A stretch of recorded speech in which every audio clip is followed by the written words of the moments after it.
বিগত দিনে লোকসভা নির্বাচন হয়েছে, সেই লোকসভা নির্বাচনে মাননীয় কীর্তি আজাদ এখান থেকে সাংসদ হয়েছিলেন এবং 25 নম্বর ওয়ার্ড থেকে তিনি বিপুল ভোটে জিতেছিলেন এবং এই বুথ থেকে তিনি ভালো মার্জিনে জিতেছিলেন।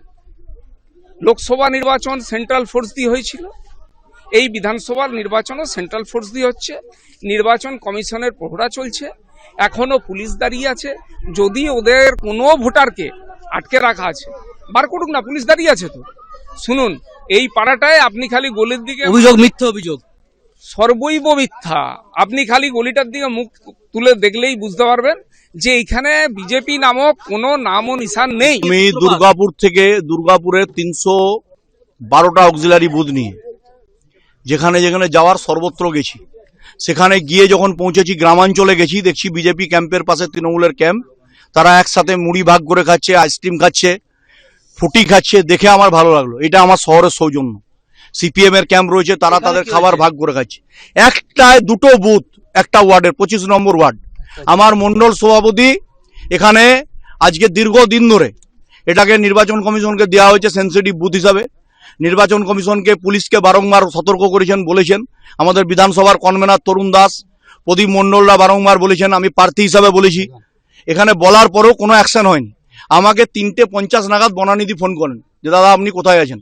আমি বললাম আমি আকন্দাড়া হয়ে বামুনাড়া হয়ে ফিরছি। আমি যখন বামুনাড়া হয়ে ফিরছি, আমি বামুনাড়া হয়ে যখন এখানে ফিরছি, আমি দেখছি আমার প্রেজেন্সে, আমি একজন ক্যান্ডিডেট, আমার প্রেজেন্সে এখানে হচ্ছে পুলিশের কি ভূমিকা? পুলিশের জঘন্য ভূমিকা। মানে এই পুলিশ, মমতা পুলিশ, মানে নির্লজ্জ পুলিশ। দুর্গাপুরের তৃণমূল বিজেপি সংঘাত। দুর্গাপুরের পূর্বের 104 নম্বর বুথের সামনে উত্তেজনা তৈরি হয়।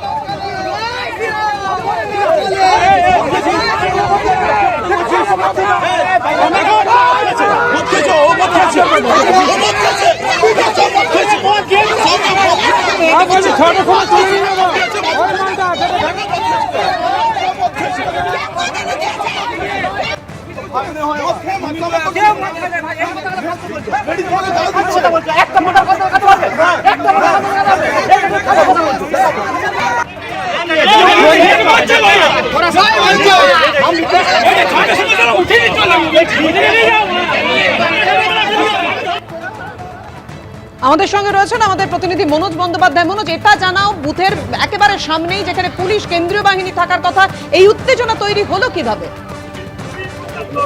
যে জায়গায় গন্ডগোল সেখানে কিন্তু এখনো বিজেপি প্রার্থী নিজে বিক্ষোভ চলছে। পাশাপাশি তোমাকে দেখাবো যে আসানসোল দুর্গাপুর কমিশনারেটের পুলিশ আধিকারিকরা যেমন রয়েছে, কেন্দ্রীয় বাহিনীর জওয়ানরাও এসে পৌঁছেছে এবং প্রচুর পরিমাণে পুলিশ এখানে মোতায়েন করা হয়েছে।